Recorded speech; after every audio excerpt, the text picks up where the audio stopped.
राहुल गांधी जी की सबसे खास बात आपको क्या लगती है, सबसे अच्छी बात क्या लगती है? उनकी ऑथेंटिसिटी, इंटीग्रिटी और काइंडनेस। जो इस देश के साधारण लोगों के प्रति जो काइंडनेस है, जो एम्पैथी है उनके मन में, और इंटीग्रिटी मतलब कि जो कह देंगे सो करेंगे, चाहे हारते मैन ऑफ हिज वर्ड। ठीक है ना, ऐसा नहीं चाहे हार झेलनी पड़े, हार पे हार झेलनी कोई बात, कोई फर्क नहीं पड़ता। 2004 में आए थे, उनके अटायर से लेकर के उनके बात करने का तरीका, आज उनके अटायर से लेकर के उनके बात करने के तरीके में बहुत फर्क है। वाह वाह वाह वाह वाह, क्या बात बोली। मोदी जी में कोई तो खास बात होगी कि नहीं? आप हमेशा उनके आलोचक रहे, हमेशा उन पर निशाना साधते हैं आप, कोई तो खास बात, कोई एक अच्छी बात बहुत सारी खास बात है, अच्छी बात है, बहुत सारी खास बात है। मतलब एक तो ये बात है कि मोदी जी कोई भी सामान जो है ना, किसी को भी बेच देंगे। कन्हैया कुमार चुनाव लड़ने जा रहे हैं बिहार से? हाँ, लड़ेंगे, 243 सीट पे चुनाव लड़ेंगे। मैं कन्हैया कुमार की बात कर रहा हूँ। नहीं, कांग्रेस पार्टी 243 सीट पे चुनाव लड़ेगी, और जो 243 उम्मीदवार होंगे, चाहे वो कन्हैया कुमार हो, आपको कहा कन्हैया आपको इस सीट से लड़ना है, लड़ेंगे। बेगूसराय के हैं आप, आज तक आप बेगूसराय की इस सीट से आपको चुनाव लड़ना है। चुनाव लड़ने के लिए चुनाव लड़ेंगे, कहेगी कि जो है पार्टी ऑफिस में खड़ा होकर के जो है गेट बंद करो खोलो, वो काम करेंगे। मानना पड़ेगा कन्हैया आपका जज्बा ना, क्योंकि आपने बिहार में चुनाव लड़ा, हारे, ठीक है, दिल्ली में चुनाव लड़ा, ठीक है, हारे, अभी भी डटे हुए हैं और कह रहे हैं कि पार्टी जहां से कहेगी वहां से लड़ेंगे। लालू यादव को भ्रष्टाचारी कहना गलत है? गलत है, बिल्कुल। कोर्ट से सजा मिलने के बाद भी गलत है? कोर्ट से सजा मिली, ठीक है, कोर्ट से सजा तो जो है भगत सिंह को मिल गई थी। दोस्तों, जैसा कि आपने देखा, आज का एपिसोड कन्हैया कुमार को लेकर होने वाला है, जिसमें एंकर मानक गुप्ता ने इसकी जमकर बजा दी। लेकिन ये बंदा बार बार बेइज्जती होने के बाद भी अपना थोपड़ा लेकर न्यूज़ डिबेट करने चला आता है। वैसे तो इसने पढ़ाई जेएनयू तक किया, लेकिन बात बिल्कुल जाहिलों की तरह करता है। जो कल तक हिंदू विरोधी था, देश विरोधी था, भारत तेरे टुकड़े होंगे ऐसे नारे देता था, आज वो बंदा तुलसीदास की चौपाइयां तक सुना रहा। और इसी को कहते हैं बरसाती मेढक, काम के समय बदल जाना। कुल मिलाकर वीडियो बेहद ही शानदार होने वाला है, इसलिए अंत तक जरूर देखें। और यदि आप इस चैनल पर पहली बार हैं तो चैनल को सब्सक्राइब करें, ताकि ऐसे वीडियो आपको हमेशा देखने को मिलती रहे। तो हेलो दोस्तों, मैं Abhay Nagvanshi, change your luck, zero से हीरो तक में आपका स्वागत है।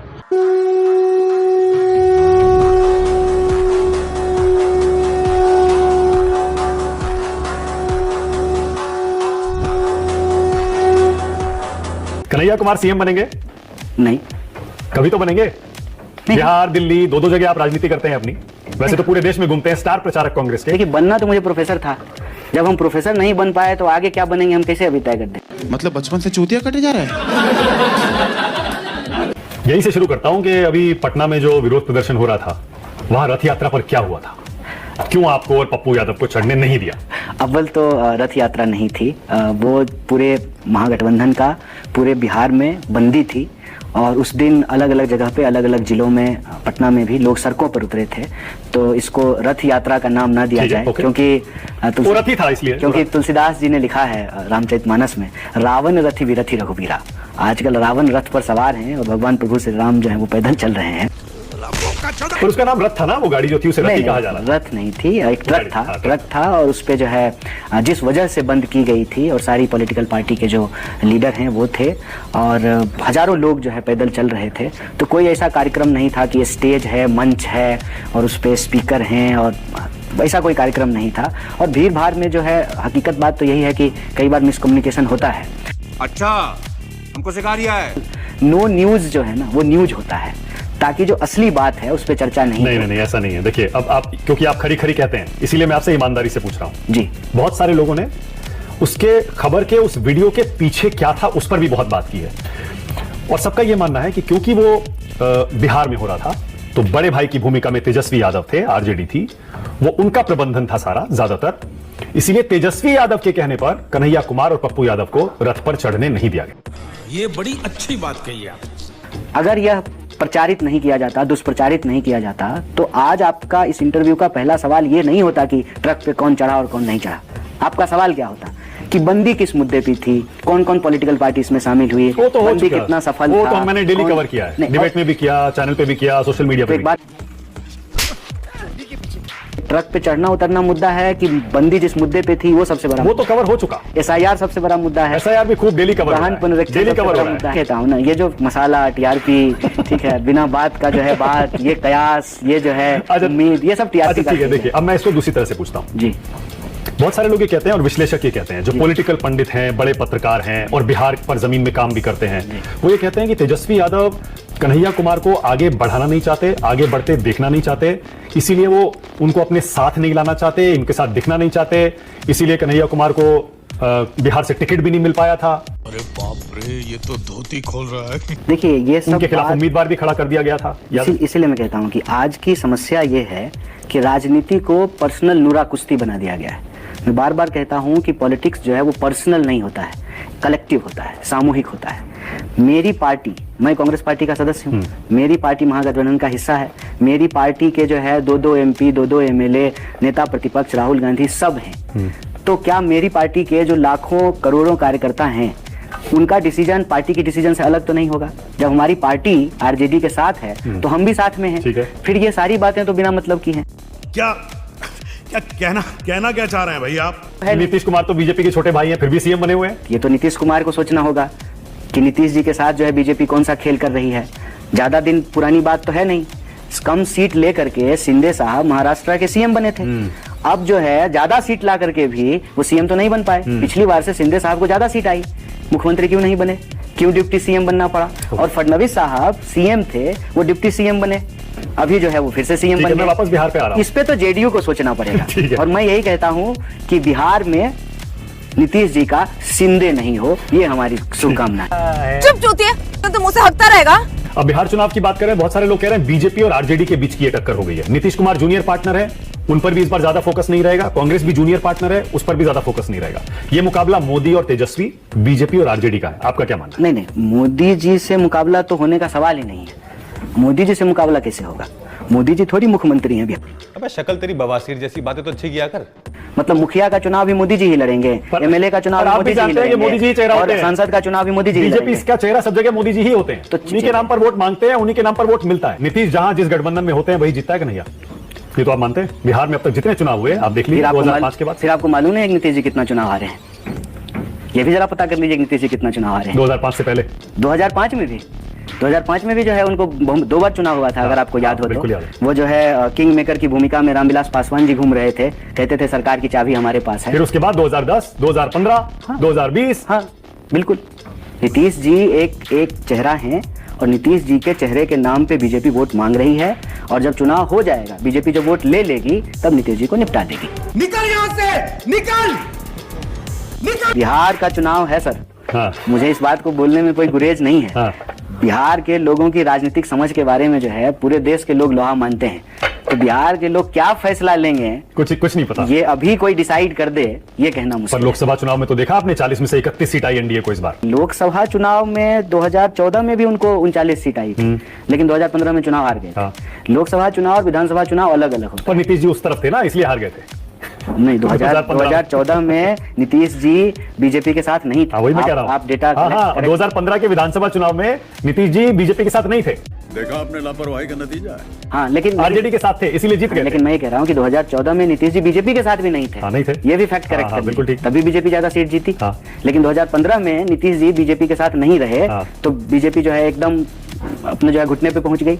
नीतीश जी को राइट ऑफ नहीं कर रहे हैं कन्हैया, मैं देख रहा हूं। आरजेडी तो साफ साफ बोल रही है नीतीश जी का गेम ओवर हो गया है, इस बार नहीं जीतेंगे, वो सरकार चला नहीं पा रहे, भाषण नहीं दे पा रहे, उनके तमाम तरह के वीडियो वायरल है। इसमें 2 बात है। हम ये कह रहे हैं कि नीतीश जी बिहार में एक फैक्टर हैं और यह बात बीजेपी समझती है, इसीलिए नीतीश जी का चेहरा आगे करके नीतीश जी के वोट बैंक को बीजेपी साधना चाहती है। खाओ माँ कसम।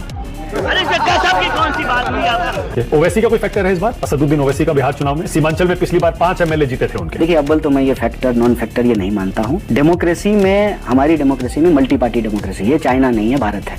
यहाँ एक पार्टी नहीं है, मल्टी पार्टी है। हर पार्टी को यह अधिकार है कि वो चुनाव लड़े, चाहे वो ओवैसी जी की पार्टी हो, चाहे वो प्रशांत किशोर जी की पार्टी हो, चाहे वो चिराग पासवान जी की पार्टी हो। और हर पार्टी को अपने तरीके से अपने वोटर को साधने का अधिकार है, वो साधने की कोशिश करते हैं। तो कह रहे हैं हमें महागठबंधन में ले लो, चिट्ठी लिख के वो कह चुके, अपील कर चुके कई बार। किसको अपील की है? आरजेडी को, लालू जी को चिट्ठी लिखी है। हाँ, तो लालू जी को चिट्ठी लिखी है। पर लेकिन कांग्रेस, आपके जो बिहार के अध्यक्ष हैं, उन्होंने भी कहा है कि ये तो धार्मिक पार्टी है, हम इनको नहीं लेंगे। हाँ, अच्छा, मैंने ये बयान देखा नहीं है। बीजेपी किसी का अगर नेता तोड़ती है तो आप कहते हैं ये देखिए लोकतंत्र की हत्या हो गई। आरजेडी ने 4 के 4 एमएलए तोड़ लिए एआईएमआईएम के, तो आप कुछ नहीं बोलते। तो आज पहले यहाँ हम लोग आमने सामने, तो कोई पार्टी किसी पार्टी का एमएलए तोड़े तो ये लोकतंत्र की हत्या है। बिल्कुल है। तो अमित शाह हत्यारा है। पहले आप बोलिए, फिर हम बोलेंगे। कैसे? अभी आप ही के प्रोपोजिशन है, बताइए ना कौन से, किस बात में आप ये पहले आप अभी जो स्टेटमेंट दिए उस स्टेटमेंट पे आप जो है स्टैंड कीजिए, फिर हम अपना स्टैंड क्लियर करेंगे। नहीं, मैं तो खुद कहता हूँ, मैंने हमेशा कहा है किसी भी पार्टी को तोड़ना और किसी भी पार्टी के एमएलए एमपी को तोड़कर अपनी पार्टी में शामिल करना गलत है। गलत है, बिल्कुल गलत है। गलत है तो गलत है। तो आरजेडी ने गलत किया ना। पहले आप बोलिए बीजेपी बिल्कुल गलत है। हाँ, गलत है। कोई भी करेगा गलत। गलत। तो लेकिन एक बात बताइए, हाँ। इस देश में इसके लिए कोई कानून है कि नहीं है?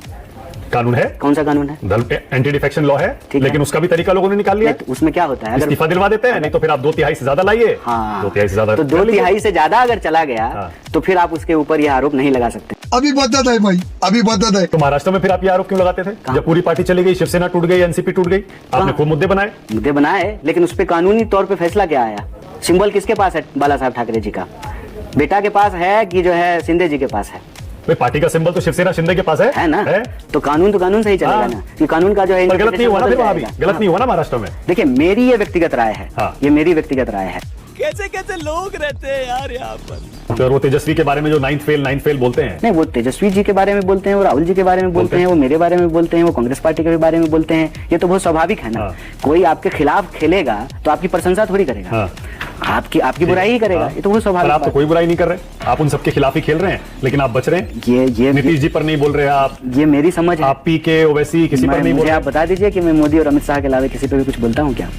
जब मुझे ये समझ में आ गया है कि असली खिलाड़ी कौन है, तो प्रॉक्सी पे क्यों बात करना है? सबका मालिक जब एक है तो सीधे उससे ही सवाल करेंगे ना, इधर उधर क्यों करेंगे? भाई साहब कुछ ज्यादा नहीं हो गया ये? मतलब कुछ भी। इस देश की लोकतांत्रिक संस्थाएं, खासकर पब्लिक मीडिया और चुनाव आयोग अपना काम करे तो मोदी जी बहुमत में नहीं है, मोदी जी अल्पमत में हैं और ये एक करके चुनाव हारते चले जाएंगे। सब्र कीजिए, ये हारेंगे। कब? और इनको हराएंगे और फिर आपको इंटरव्यू कब देने हराएंगे? आएंगे। कब हराएंगे? समय आ रहा है। बिहार में हराएंगे। हमारी कोशिश तो है। बंगाल में हराएंगे? हमारी कोशिश तो है। बंगाल में तो ऑलरेडी हारे हुए हैं। हमारी कोशिश है कि इनको बिहार में भी हराया जाए और इनका खेल जो है वो बिहार की जनता को बताया जाए। ठीक कहा है। प्रिंसिपल स्टैंड आपका क्या है? जो इलीगल लोग हैं, जो गैर कानूनी तरीके से हिंदुस्तान में आए, यहाँ रह रहे हैं, उनका नाम वोटर लिस्ट में भी है, वोटर आई कार्ड है, आधार है, उनको हटाना चाहिए या नहीं हटाना चाहिए? नहीं हो सकता है ना। ये संभव है? ये नहीं, कैसे संभव है? जो गैर कानूनी तरीके से घुसे, यहाँ आके फर्जी आधार, फर्जी वोटर आईडी, फर्जी कागजात बनवाए और वोटर लिस्ट में है। कैसे घुसे? अगर आप ये कह रहे हैं, इसका मतलब आप इस देश की सेना पे सवाल उठा रहे हैं। कन्हैया कुमार दिल से विविधता में एकता वाला देश है, सबको जो है सम्मान करना बस चाहिए। ये तो कन्हैया कुमार दिल से लगता है पूरे कांग्रेसी हो गए। नहीं, विचारधारा से, दिल से, दिमाग से, टी शर्ट तो पहन ही लिया है राहुल गांधी की। कांग्रेस जब संविधान को मानती है, इस देश के संविधान को लागू करती है, कांग्रेस का इतिहास और विरासत इस देश को आज़ादी दिलाने का है और आगे भी सबको साथ लेकर चलने का है। तो मैं कांग्रेस पार्टी ज्वाइन करूं, कांग्रेस पार्टी के साथ रहूं ना रहूं, हम सब विचार से कांग्रेसी हैं। आप भी कांग्रेसी हैं। क्योंकि मैं चूतिया हूँ, मेरा दिमाग चूतिया है। लेकिन जब आप संविधान से दूर जाते हैं, जब जो है आप इस देश को किसी एक पहचान के आधार पे पुनर्गठित करने की बात करते हैं, तो आप कांग्रेस विरोधी हैं। नहीं, पहले आप लेफ्ट पार्टी में थे ना। गजब बेइज्जती है। राहुल गांधी जी की सबसे खास बात आपको क्या लगती है? सबसे अच्छी बात क्या लगती है? क्योंकि अब तो आप करीब से उनके साथ काम करते हैं, वो आपको बहुत पसंद करते हैं, आप उनको बहुत पसंद करते हैं। उनकी ऑथेंटिसिटी, इंटीग्रिटी और काइंडनेस, जो इस देश के साधारण लोगों के प्रति जो काइंडनेस है, जो एम्पैथी है उनके मन में, और इंटीग्रिटी मतलब कि जो कह देंगे सो करेंगे, चाहे हारते रहें, मैन ऑफ हिज वर्ड। ठीक है ना, ऐसा नहीं चाहे हार झेलनी पड़े, हार पे हार झेलनी पड़े। कोई बात, कोई फर्क नहीं पड़ता। मजा आया, और मैं ये जो मजा है हिंदुस्तान के हर व्यक्ति को देना चाहता हूँ। कोई ऐसी बुरी बात भी है राहुल गांधी की क्या? क्योंकि बहुत सारे लोग कहते हैं कि वो चुनाव हार रहे हैं, उनको थोड़ा बहुत बदलाव करना चाहिए। अपनी टैक्टिक्स में बदलाव, स्ट्रेटजी में बदलाव, थोड़ा सा विचारधारा में बदलाव। देखिए, बदलाव आप कॉन्शियसली करें ना करें, बदलाव प्रकृति का नियम है और बदलाव होते रहता है। बदलाव वो कैसे नहीं किए? आप देखिए, जब वो कास्ट सेंसस मांगने 2004 में आए थे, उनके अटायर से लेकर के उनके बात करने का तरीका, आज उनके अटायर से लेकर के उनके बात करने के तरीके में बहुत फर्क है। तो चलिए शुरू करते हैं। वाह वाह वाह वाह वाह, क्या बात बोली। तो बदलाव तो होता है, ये तो कोई बुरी बात नहीं। पार्टी तो 99 पे है ना। 2004 में तो आपको पता है कितने बड़े बहुमत के साथ आई थी यही सेक्रीफाइस नहीं देख पा रहे हैं ना आप। तो मोदी जी में कोई तो खास बात होगी कि नहीं? आप हमेशा उनके आलोचक रहे, हमेशा उन पर निशाना साधते हैं आप। कोई तो खास बात, कोई एक अच्छी बात तो बहुत सारी खास बात है। अच्छी बात है, बहुत सारी खास बात है। मतलब एक तो ये बात है कि मोदी जी कोई भी सामान जो है ना, किसी को भी बेच देंगे, इतनी बेहतरीन खासियत है। आप पुराने बाजार जब जाएंगे ना, तो दवा, जो चूहा मारने की दवा बेचता था, वो इतना बार आपके सामने आस पास घूमता ना, चूहा मारने की दवा ले लो, खटमल मारने की दवा ले लो, तो आपको भी लगता है कि एक पुड़िया ले ही लेते हैं। ये क्वालिटी है मोदी जी में। पर बार बार क्यों ले रहे हैं? फिर क्यों नहीं लेंगे? एक बार क्यों लेते हैं? पुड़िया बार बार ले रहे हैं लोग। कन्हैया कुमार चुनाव लड़ने जा रहे हैं बिहार से? हाँ, लड़ेंगे 243 सीट पे चुनाव लड़ेंगे। मैं कन्हैया कुमार की बात कर रहा हूँ। नहीं नहीं, आप देखिए, मैं यही तो बार बार, कन्हैया किसी सीट से विधायक का चुनाव लड़ेंगे कन्हैया क्या? कुमार कांग्रेस के एक कार्यकर्ता हैं। कांग्रेस जो करती है हम उसमें शामिल हैं। सही करती है उसका क्रेडिट हमारा, गलत करती है उसका डिसक्रेडिट हमारा। हम उससे भाग नहीं सकते। कांग्रेस पार्टी 243 सीट पे चुनाव लड़ेगी और जो 243 उम्मीदवार होंगे, चाहे वो कन्हैया कुमार हो, पर अगर आपको कहा कन्हैया आपको इस सीट से लड़ना है, लड़ेंगे। बेगूसराय के हैं आप, आज तक आप बेगूसराय की इस सीट से आपको चुनाव लड़ना है। चुनाव लड़ने के लिए कहेगी चुनाव लड़ेंगे, कहेगी कि जो है पार्टी ऑफिस में खड़ा होकर के जो है गेट बंद करो खोलो, वो काम करेंगे। जो भी ला रही हो दो लाना। मानना पड़ेगा कन्हैया आपका जज्बा ना, क्योंकि आपने बिहार में चुनाव लड़ा, हारे, ठीक है, दिल्ली में चुनाव लड़ा, ठीक है, हारे, अभी भी डटे हुए हैं और कह रहे हैं कि पार्टी जहां से कहेगी वहां से ठीक है। लड़ेंगे। लालू यादव को भ्रष्टाचारी कहना गलत है? गलत है, बिल्कुल। कोर्ट से सजा मिलने के बाद भी गलत है? कोर्ट से सजा मिली, ठीक है, कोर्ट से सजा तो जो है भगत सिंह को मिल गई थी, फिर उनको फांसी पे चढ़ा दिया गया। बताइए, क्या आप ये कह रहे हैं चारा घोटाला नहीं हुआ था? हुआ था, ये हम नहीं कह रहे हैं कि नहीं हुआ था। तो फिर कोर्ट से लालू की सजा को क्यों नहीं माना? सारा दोष जो है एक व्यक्ति पे ही दे दिया जाए। हमारे यहाँ ऐसा ही होता है। दोस्तों, तो कैसी लगी आज की वीडियो और आप इस चैनल पर कहां से जुड़े हैं हमें कमेंट बॉक्स में जरूर बताएं। और यदि आप इस चैनल पर पहली बार हैं तो चैनल को सब्सक्राइब करें ताकि ऐसे वीडियो आपको हमेशा देखने को मिलती रहे। वीडियो अंत तक देखा तो उम्मीद करता हूं कि पसंद तो जरूर आई होगी, इसलिए लाइक करें और दोस्तों के साथ शेयर करना बिल्कुल भी ना भूलें। तो मिलते हैं आने वाले नए वीडियो के साथ, तब तक के लिए जय हिंद, जय भारत, वंदे मातरम।